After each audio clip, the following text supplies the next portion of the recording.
Hi, I'm Deb Boyer, and I am Deb's Accidental Art, and I'm a certified Zentangle teacher. So what I'd like to do today is share a little bit of the Zentangle method with you. It's really easy, it's fun, it's affordable, it's something you can do with your kids at home. You don't need a lot of supplies for it, and anyone can do it. One of the big things about the Zentangle method is there's no mistakes because it's abstract art. So because it's abstract, whatever line you draw, that's what it's meant to be. So we don't worry about things that aren't perfect. So in these really kind of unsettled times, as we're all staying at home and we're not sure what's happening tomorrow, it can be a really powerful way to calm yourself down and just kind of get some enjoyment out of life again. So come on in and I will show you some of the basics.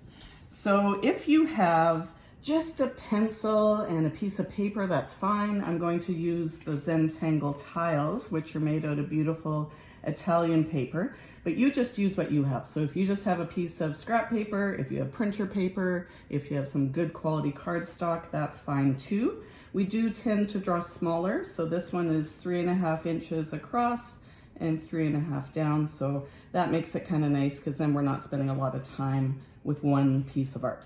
So I always start by taking a couple good deep breaths, kind of settle into my space. I put my feet on the floor, and then we always start with our pencil. So I'm going to use a pencil and a pen today, and again, you use what you have. And we always start with drawing a dot in each corner. This kind of starts the process and reminds us that our paper isn't blank anymore. It's a starting point for us. And then we combine those lines together, and they don't have to be straight. They can be a little fun to make a frame or a border for our art. And then I'm going to put my pencil down today.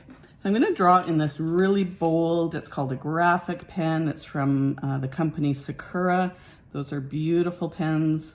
I do sell an assortment of pens, but again, you use what you have. It's best if it's a pen that doesn't smear. And I'm going to draw with this bold one today so it's easier for you to see.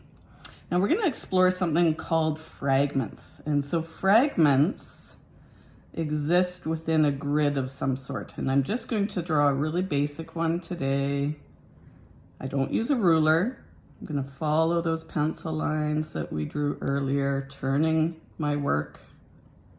And I'm going to make a free form grid.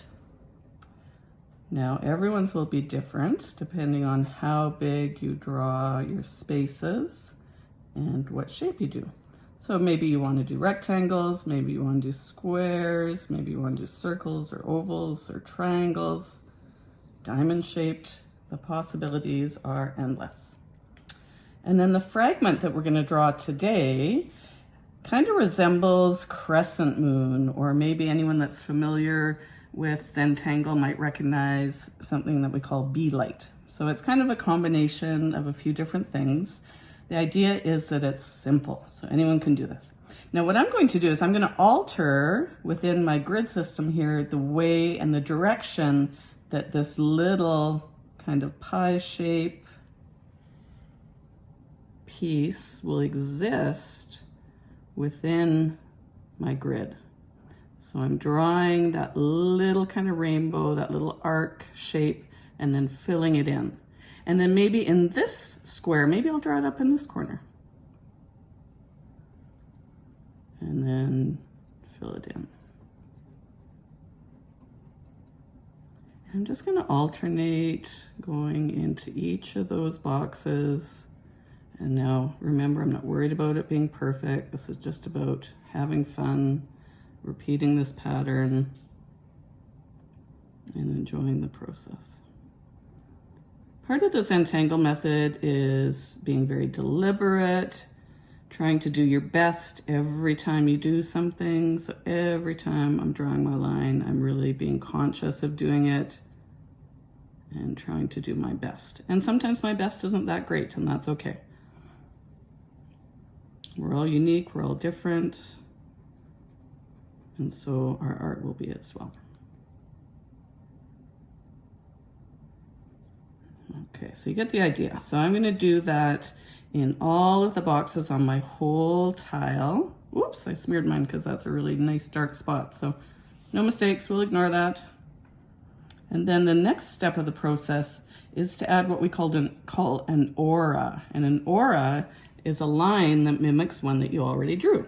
And so in this case, it's this arc, kind of rainbow shape. And so I'm gonna leave a little bit of a space between that corner blacked in shape and the line I'm gonna draw next.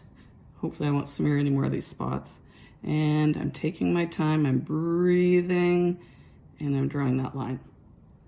And so I'm going to repeat that action, creating this aura, leaving a little bit of a gap, and drawing that line.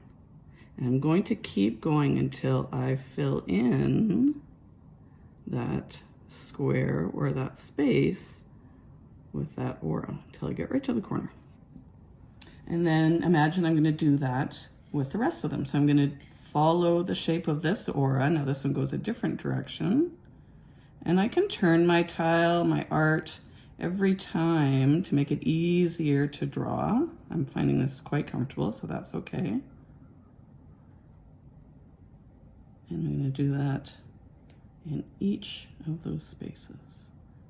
So the idea is that because you're creating this aura, it's something that your hand gets familiar with. The more you draw it over and over and over again, it becomes very relaxing. And so you're able to kind of shut your brain off. Your mind can go a little bit blank. Some of the stress kind of falls away.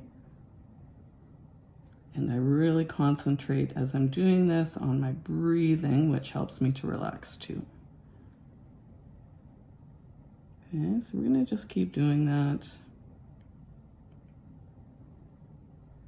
I'm gonna pause the video while I finish filling in mine. You go ahead and fill yours in too, and then we'll all come back together here in just a minute.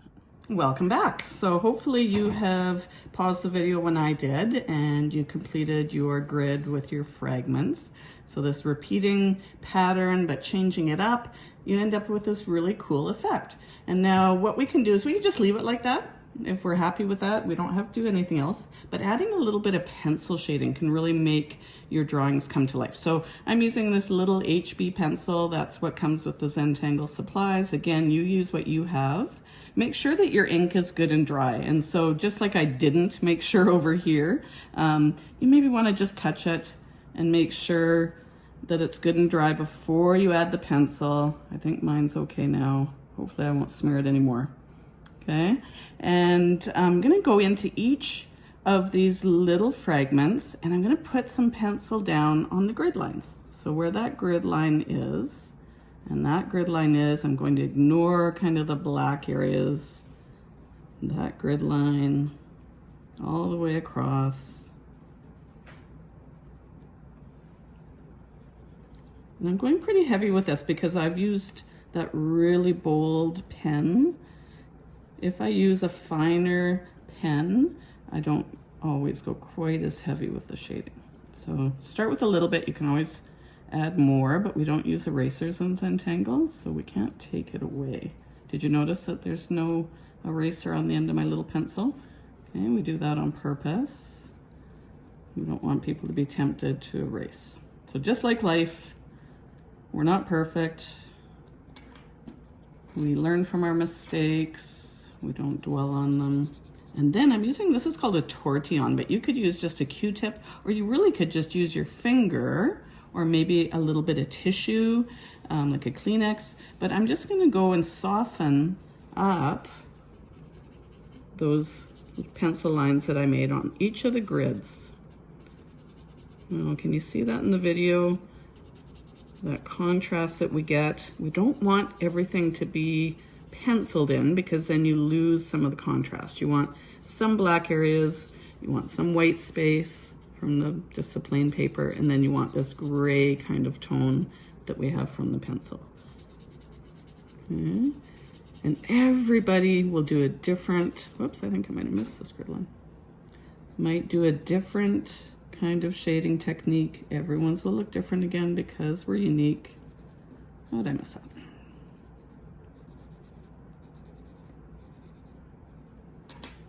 And there's really no right or wrong. The idea being to add a little bit of dimension with that pencil. Look how cool that's looking. Isn't that kind of a fun pop art kind of pattern? So everything in the Zentangle method is pattern based. And so repetitive lines, isn't that cool? Doesn't matter which way you look at it because it's abstract. It just looks super cool. Now the last thing that we always do, and this is how I'm gonna kind of hide my mess up over here, is we put what we call our chop, which is your initials, on the front of your tile. Now I was born on Valentine's Day, so I always do that little heart, and I like to put the year on there, and then we flip our art over, and on the back, we sign it, because artists always sign their work. Isn't that cool? So that's just a really quick and simple way to have fun with a pen, a pencil, a piece of paper. We call it the Zentangle method. I hope you'll come and check me out on my Facebook and my Instagram pages. So they both are listed as Debs, '(S), Accidental Art. And I live here in Fort St. John. Thanks for hanging out. Hope you have a great day.